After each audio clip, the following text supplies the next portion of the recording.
Welcome back to the Mo Mayor podcast. Where we talk about sports and have some fun banter. And that's Yes, what we we're doing. do. So we're not going to waste any time today. We're going to jump right into it. And our first topic of conversation today is MLB spring training and updates on three free agents that have not gotten a deal done and have just gotten a deal done. So we'll start with Cody Bellinger, re-signing with Chicago. Sean, what do you think about that? Great move, Bellinger. It was kind of insane to think about that spring training physically started before Bellinger actually made a move. It's a smart move to return to Chicago, for him, and I think all I'm so Bears Cubs fans around the world are in Chicago are very happy about that move right now. He had a fantastic season last year. I know we were hoping that we were going to acquire him at the deadline last year, and I'm very happy for him. He had a great season, like I said, and I'm very happy for Cubs fans because this is a excellent move. No, I agree. I think he had a great season in Chicago. Sometimes people need that change of scenery, right? He was in LA, his numbers were dropping. They just needed that change of scenery, and he got the change of scenery that he wanted, and he was great last year. MVP candidate was just all out amazing last year. And no, I think it's a great deal for the Cubs, definitely. I Oh yeah. 100% agree. Now the next player I think is probably the biggest player out on the market right now that hasn't been signed. A Cy winner from last year, Blake Snell, has not been signed, but it's been said that the Yankees have offered him a contract or two. We don't really know what's going on, but he has not signed to a team yet, which is really weird because he won Cy Young last year. So I don't know what people are thinking really, not signing him. Like I'd love to have him on the team as a Yankees fan, but yeah, what do you think about that? Same thing. We love having the team, obviously. It would complete a rotation, in my opinion. Yeah, same thing. I think it's kind of weird that he hasn't been signed yet. I know this is a bit like an ongoing saga of the offseason, I feel like. Where is No, Blake Snell literally. going to end up? Is he going to go back to San Diego? Is he going to go to New York? I heard Boston in the mix, for example. No one really knows right now. And obviously the Dodgers, because the Dodgers are going to try to sign everyone they can, if you know what I mean.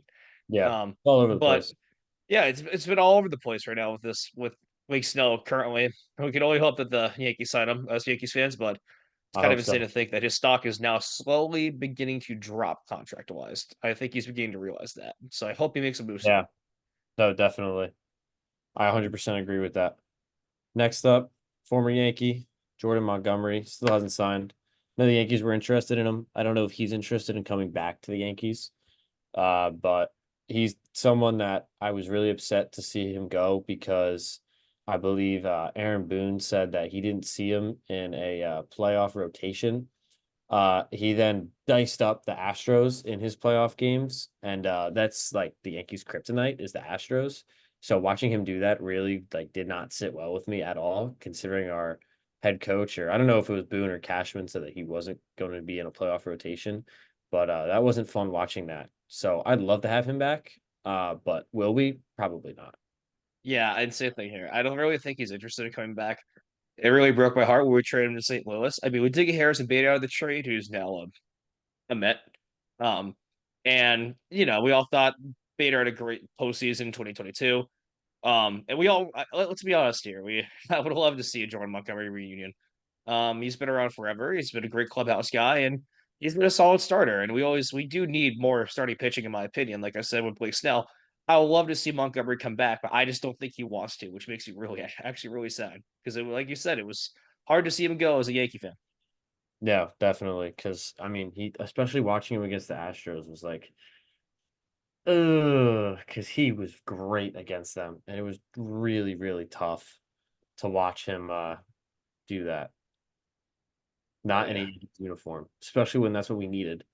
When we only have one pitcher that can sustain dicing up the Astros. yeah. Yeah, it was just For rough. for the former Astro himself, by the way. Yeah. All right, we're gonna move on here to some notable games in the NBA and the NHL because that seems the only thing that's going on right now. They're in the dead of their regular season, which is a rough patch here. Um, Sean, take it away for NHL. I know the Rangers have been really hot. So the Rangers just, well, a couple days ago lost their 10 game winning streak, almost a losing streak. 10 game winning streak against Columbus. I want to touch on this briefly as a Rangers fan, but I also want to keep moving fast. And so essentially some of the most notable teams that they beat during that period is when they mollywhooped the Devils. They beat the Avalanche in overtime coming out of the All-Star break. and they played a very complete game against the Dallas Stars. They played some really good hockey during that time. They actually tied their franchise record for most consecutive wins in a season. The last time they had that, I believe, was in 1994, when they ended up winning the Stanley Cup. The Rangers also the first team in the NHL this year to 40 wins. And the last time they also did this was 1994. And well, it's a good time to be a Rangers fan. They just beat the Columbus Blue Jackets last night as of recording this. Um, another team of note that I also want to point out is the Detroit Red Wings, who is really picking it up right now. Detroit has won 6 straight as of the time recording this video. Most recently, they absolutely destroyed the Capitals. And Detroit's going to be a very scary team come playoff time. I feel like Yeah. they're starting to move away from that wild card slot in the Atlantic and just moving into that third seed in the Atlantic right now. They're playing excellent hockey. And I really I don't have enough to like praise for them right now. They're out of their minds right now. They're playing very good hockey. Yeah, that's awesome. Yeah. So for the NBA games, it's just been regular season games, but something last night, the Clippers and the Lakers game, the Clippers blew a 21-point lead to LeBron, essentially LeBron, because LeBron had 19 points in the fourth quarter himself, which was not fun to watch last night for me as I was multitasking, getting stuff done, and watching the Clippers game. And I looked up from what I was doing, and it was 106 to 101, and watched LeBron hit a three, and then it was a 2-point game. So that was like one of the most notable NBA games that I've watched, I've seen. There's not really been anything crazy, nothing crazy with the standings, kind of the same, moving in and out. Just like some cool regular season games. LeBron is just going crazy at the age of 39, which is absurd that he's doing it. But I actually just got an alert that Devin Booker just outscored the whole Rockets team by himself in the first quarter. Holy wow. So yeah, he had 20 points. I'm reading right here. He had 20 points on 8 of 10 shooting just in the first quarter. And I did not take his over on points today. I took his teammates over on points. So yeah, Well, that's not fun for me, but that's unfortunate. it's all right. We move on. We move on. Things happen. All right. On to the next thing. The NFL Combine is coming up, and some quarterbacks are not working out. I'm not. We know the quarterbacks that aren't working out are Caleb Williams, Jay Daniels, Drake May. We obviously know three talents that are going to be hopefully very good in the NFL. Jaden McDaniels just won Heisman. Caleb Williams has been the best prospect. He's compared to Mahomes. Don't like that comparison. That's just me. And then Drake May is just seen as NFL ready and an NFL quarterback ready. So, what are your thoughts on them not throwing at the combine? Um, I mean, it's the combine at this point. It is upon us, and I think it's kind of stupid, but at the same time, I understand where they're coming from. Because at the same time, like we kind of know that these are the top three guys in some sense. I think the only guy that could be on the outside looking in possibly would be Drake May. That's in my opinion. I don't think a lot of NFL teams share that opinion, as we'll see in a coming up segment. Um, but personally, I really don't think this is as big a deal as it should be. It's worth noting, kind of, because you won't be able to see them in action this weekend when they step up the throw. They'd kind of just be sitting there. Actually, I don't think they're in attendance. But it's just kind of worth noting just because of the fact that you can look at the other quarterbacks in the class, such as JJ McCarthy and Michael Penix, and so it's a Rattler, see what they do the combine to kind of compare and contrast them with how these guys can do in the practice. I agree. I definitely agree. I mean, I'd like to see him throw at the combine because I don't want the combine to turn into something like where people don't start doing stuff because like they don't want to start doing stuff. You know what I mean? Yeah, I Like, know exactly what you mean. like it's I don't know. It's like I don't want it to turn into like a Pro Bowl type thing where it's like not fun anymore. Because I like watching the combine highlights. Like that stuff's cool and watching these guys throw, but I don't know. I mean, obviously, I think that it's like obviously to an extent, it's like you've seen us play in college, you know what we could do. Like we probably don't need to throw at the combine, but like it's a big thing. Like the NFL combine is like a big thing for the league every year. So I would like to see him play and throw, but ultimately it's their choice. Yeah, it's all your Madden players out there. Whatever the Chris Johnson card drops, because we all know it's probably coming. Have fun with that. Yeah. Yeah. So Sean, you actually put together some mock drafts with three different scenarios of how you could see the draft going down. You put down like two realistic ones, and then you put down just like a crazy one. So if you want to share Yeah, that, the yeah. floor is So I all have yours to share this so because I got a little bored I was and reading ended up crazy. So I take drew it up away. three mock drafts. So the three scenarios are it all revolves around the Bears, except for the third one. So the first one, and we're just gonna go in order. We have the Bears trade Justin Fields, which I think is the most likely out of these three. I agree. Um, I think that'll happen. because right now we're probably gonna get an answer on that pretty soon. I mean, I know that they're gonna make a decision on that. And so with the first pick then on the clock, the Chicago Bears select Caleb Williams, which that should be a no-brainer. Yeah, easily. I'm just gonna leave it at that. It's he's I think he's the undisputed number one quarterback in this class right now. And with the number two pick, the Washington Commanders select Drake May. Personally, I think that Daniels has a better skill set than May, but I know the Commanders have been linked to Drake May in the past. And I've actually heard some of it's been through Sam Howell because they used to be teammates, which I find kind of interesting. But that's certainly a connection there. And I know that they also like the way like his performances, everything that his skill set, they match their scheme that they're trying to run. Yeah. With the third pick, the New England Patriots select Jaden Daniels. Patriots head coach, a former head coach now, Bill Belichick, has been linked to Daniels, I've heard in the past. And I know that they're just going to take the best available quarterback at the time, whenever they're drafting. The fourth pick, the Arizona Cardinals select Marvin Harrison Jr. The Cardinals take the best player available. They have a lot of holes in the roster. Why not get a receiver to pair with Hollywood Brown? Hmm. Just try to build back that receiving core that they used to have, the hole that DeAndre Hopkins leaves. Yep. And let me And put so this Marvin out. Harrison, Let me put this out here real quick. Kyler Murray is a great quarterback. For people that think Kyler Murray is not good, please go watch Kyler Murray play football. He's a good. Kyler Murray's actually he's had a I mean he's definitely one of the solid things on the Cardinals team right now, in my opinion. I think he's actually playing very good football, especially at the end of the season last year when he beat the Eagles. Um, but like I said, they have a lot of holes in that. Wide receiver, like we said, is a big one. The departure of DeAndre Hopkins was big Yeah. last year when he went to Tennessee. So why not build up and draft Marvin Harrison Jr., a generational wide receiver talent, and one of the most pulverized prospects we've ever seen. So why not? If he's on the board, you take him. Arizona, that's what I'm saying.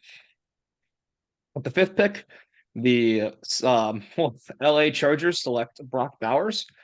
I toyed around with the idea of giving the Chargers a wide receiver here, and you will see that in the next draft that I walk through. But ultimately, I think they want to go tight end here. Jared Everett's getting old, and this will be like their next generational talent at tight end since Antonio Gates, who should be in the Hall of Fame, in my opinion. And it's just a good pairing all around. Bowers is an extremely athletic player and overall was very dominant at Georgia. So I'm very excited to see him play in the NFL. Hmm. Sixth pick, the New York Giants select Roma Dunzi. Um, I think that he's going to fill that wide receiver one role personally for the Like that. Giants. I like Um, him. I like as a Giants fan, I like him or Malik Neighbors. I'll be okay with either pick if we do take them.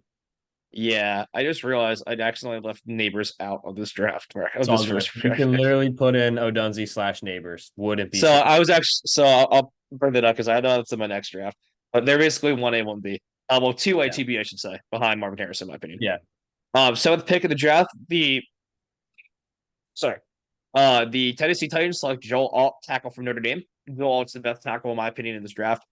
Notre Dame tackles are always solid, I feel like. Well, every year that they come out, they're always pretty good.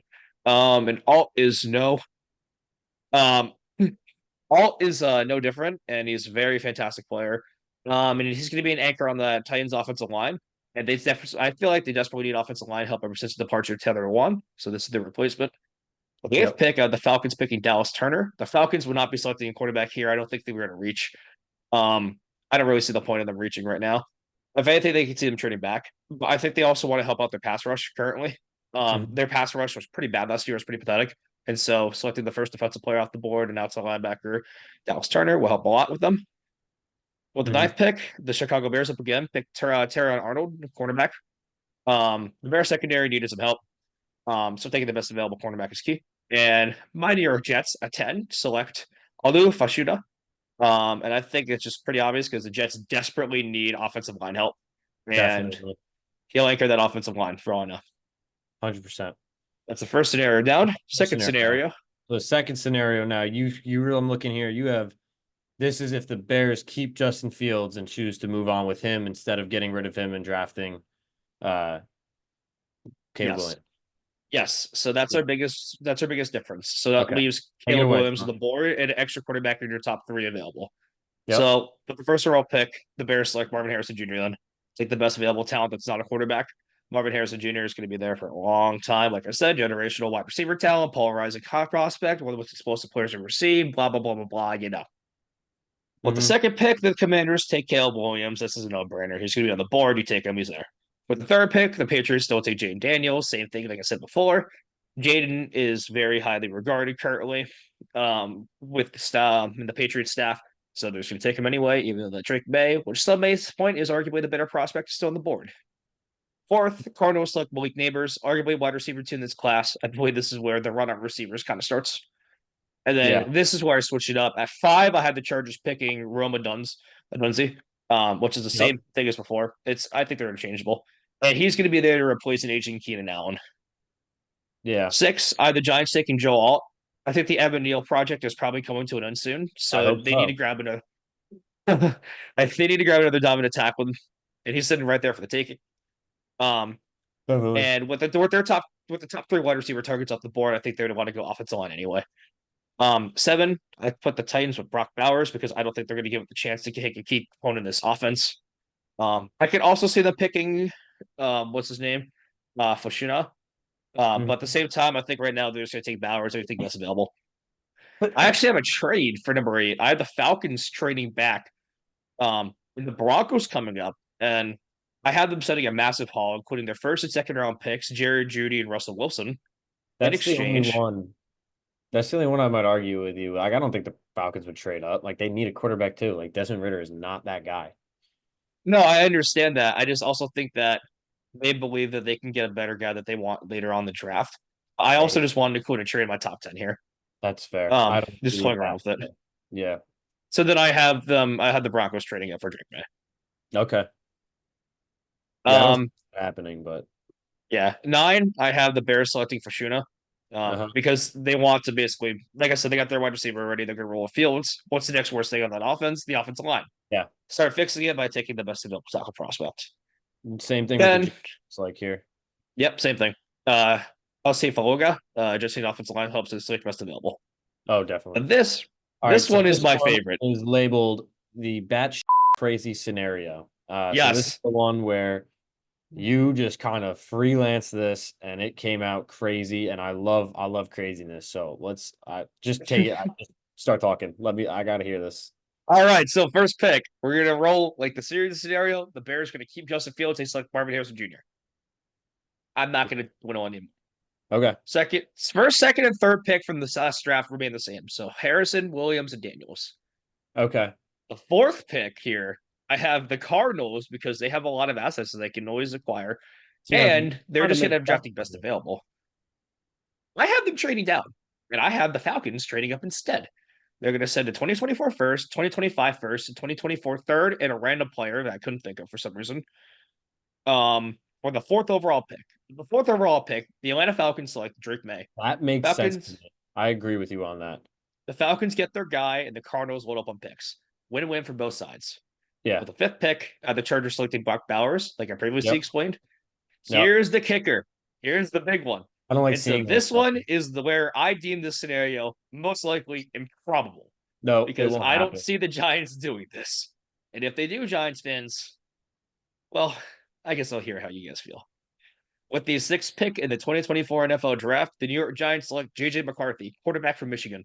I No. believe that the Mara family believes that JJ McCarthy is the most well-suited quarterback for their team. Yeah. Nope. I'm not That's going to dwell if on that that. happens. I won't be watching Giants football next year. And I just I want to point won't. out the I Giants actually won't. selected the 2019 draft with the sixth overall pick as well. The Giants selected Daniel Jones. Yeah, I'm not. Yeah, I will not watch football if that happens. Yeah. And so my Crazy. explanation for this is that the Giants realizing that the contract that Jones signed is absolutely horrendous and Yep. that the talent on the field is not there to match the pay. And then they Yep. try to offload the contract as any way they can, restructuring anything, and then eventually they just drop the quarterback because they say, get Yeah. All right, we keep moving. seventh. Seventh, I have another trade. Oh I boy. have the Titans trading back and the Raiders trading up in this one. They're going to send a Okay. 2024 first round pick, 2024 second round pick, 2025 second round pick, Josh Jacobs for the seventh overall pick. I also want to remind that Derrick Henry is a free agent. Yep. And that's going to be a tag and trade, by the way. With the seventh overall pick, Las Vegas Raiders select Michael Penix Jr. I like him. I think he's gonna be And good. I think he is too. He has a great arm. He can launch that ball. My reasoning for this is because seeing that the Giants pick a quarterback, the Raiders, who are quarterback needy right now, are going to basically like realize like, oh my god, the run on quarterbacks is starting, and so they are going to just send some assets up, move up, and just snag their guy in the future. And I think Michael Penix Jr.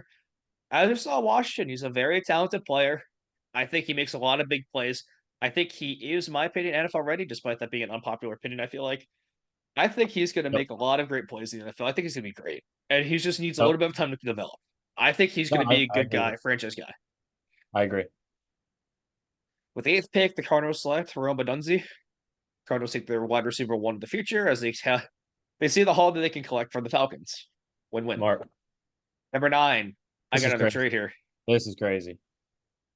I have the Kansas City Chiefs trading a 2024 first round pick. So their first round pick in this year's draft, a 2025 first, a Yep. 2025 second, a Yep. 2024 third, Kadarius Toney, and Jarek McKinnon for the ninth overall pick. With the ninth overall pick, Take Malik Neighbors. they take Malik Neighbors. Now, why Malik Neighbors? Why are they trading it? Well, I'm not sure if anyone remembers, but a while back, about a decade, and a little bit more, the Atlanta Falcons, who were sitting, I believe, at 22nd, decided to trade up from a 22nd to, if I remember correctly, Mm-hmm. 8th or 9th to select a player to pair with Roddy White. That player was Julio Jones. Yep. Now, the Falcons didn't need a wide receiver too that desperately. They kind of did. So they decided to trade up and get the best buy available. And what do you know? Julio Jones is one of the greatest wide receivers of this decade, of the Yep. 2010s. I see the Yep. Chiefs doing that here. I agree. And Nurbica said this is the improbable situation, but I could Yeah. still see a world where the Chiefs trade up to try to nab a receiver. I think they're definitely going after whether it's in the draft or free agency. They got to get a receiver. Yeah, because they just released MVS, and that's like nothing against MVS. It's just, well, Yeah. that's a guy that was on the Super Bowl winning squad for 2 Super Bowls. So now they need another guy. So Yeah. they're going to try to do anything they can to get themselves their number one receiver. Yeah. Imagine neighbors, Pitt, or Mahomes. Oh, that's deadly. And Yep. then at 10, the Jets draft Joel. Okay. Yep. That makes sense. Oh, and I did also include at 11, I had the Vikings selecting Bo Nix. And like I said, this is the batshit crazy scenario. And we are counting to 11, but the fact that the Vikings need a QB, if Cousins departs. Yeah. Yeah, that's it. That's my reasoning. Definitely. That was crazy. That So was yeah, crazy. Yeah. That was crazy. I and love these all those, totally weren't cooked up during one of my classes. I love all those mock drafts though. I love seeing stuff like that. So that was awesome. I love listening to that. Yeah. All right, let's move on to our last two couple things here. We got the Braves rolling out the Avengers lineup for a spring training game. You sent me this over text a couple days ago, and I thought it was a joke. I thought it was like a joke like lineup, but like they put out like their best players, So let me go through it because I have it up on my phone right now. then they lost. Okay. Wait, no, you're supposed to wait for that. It's the Oh, funniest part. okay. Okay. Well, So, they should have so they went played the off. Orioles on Monday. They rolled out, this is their lineup. They rolled out Ronald, Yep. Ozzy Albies, Yep. Austin Riley, Uh, Matt Olson, mhm. Marcel Ozuna, Michael Harris, Travis DeAndre, Jared Klenick, and Orlando Garcia. And then they were pitching Max Fried, sorry. And they lost. That is a game. Yeah, that is like game. That is a. And all of those guys went 0 for 2 before, inevitably the other guys came in. Yeah. 0 for 2. Yeah. Do you know who's pitching for the Orioles that day? It wasn't Burns, was it? It was not. It was they were running a split squad, I remember. Okay. Yeah, that's crazy. I can't type right now. Holy Yeah, that's nuts, dude. um they rolled out Seth Johnson. Okay. I don't even know who that is. That's kind of an That's the issue. point. Yeah. Wow. No, I don't think that means anything for the regular season. I just think that's funny right now. Mhm. Yeah. Um, and so basically what this means is that spring training is spring training, and you should never apply spring training logic to actual MLB logic in the regular season. There we go. Perfect. There we go. Yeah, All right. because the Orioles are well winning the World Series according to everyone ever because they just beat the lineup. Yeah. I'm just Yeah. kidding. All Anyway, right. moving on. We're gonna move on to our last point today. There's conspiracy going around. McCole Hardman's had some Twitter beef here the last couple days. He's had it with Sauce, and I think he had it with somebody else. I can't Eddie remember. Yeboah, it was a tight end. There's another backup tight end for the Jets. And it's Morstead, And Thomas Morstead, my man, our punter. a punter.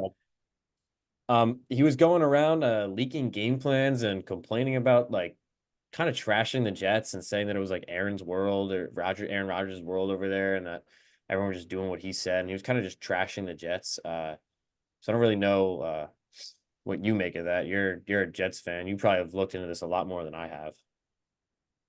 okay, well, we're going to get the two perspectives. I'm going to get the Jets fan perspective. I'm going to get a teammate perspective of this. All right.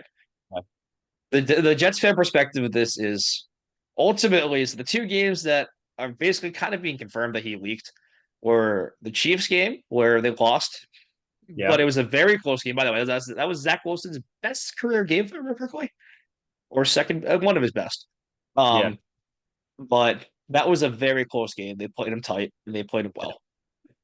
The other game was the Eagles, and they actually won that game. yeah. Um, That was the three interception hurts. Yeah, Yes, so that was so the whole thing is that they leaked their offensive game plan.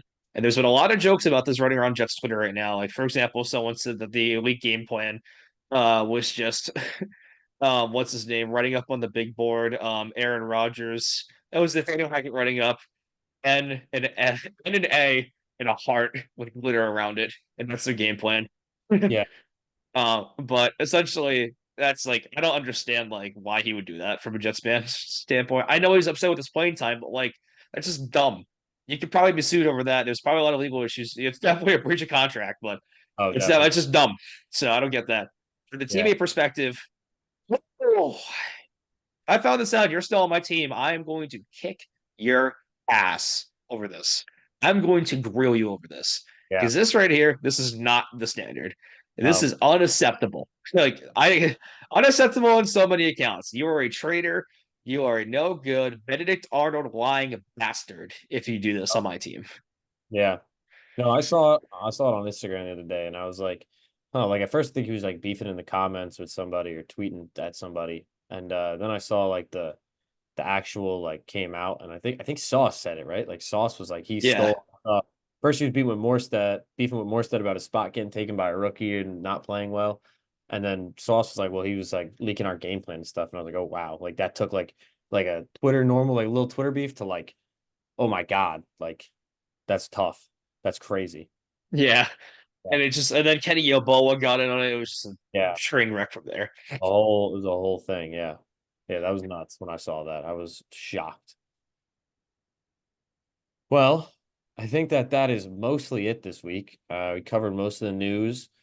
We got some NBA in there. We got some NHL in there. Next week, hopefully things start to pick up as baseball comes back. March Madness is right around the corner from us. We got a lot of tournaments coming up for Big Ten, Atlantic 10, A10, uh, Pac-12. All these tournaments are coming up for colleges for the tournament. And we'll definitely be showing brackets and all that type of stuff in the coming weeks on this show. And if the NCAA is watching, for me, this is not for money. I won't be. I'm not part of the NCAA, so I'm allowed to do whatever I You're want. allowed to do it for money I, to win these for I am. money. I am allowed. This Will is I? for Will I? bragging rights. Will I? Probably not. But we'll see. Anyway, we want to thank you for watching again, tuning in as always, and we'll see you next week. We hope you have a great day. We hope you have a great week, year, everything. Oh, and happy leap year, by the way. As we are recording this, today is February 29th. So happy leap year. Yep.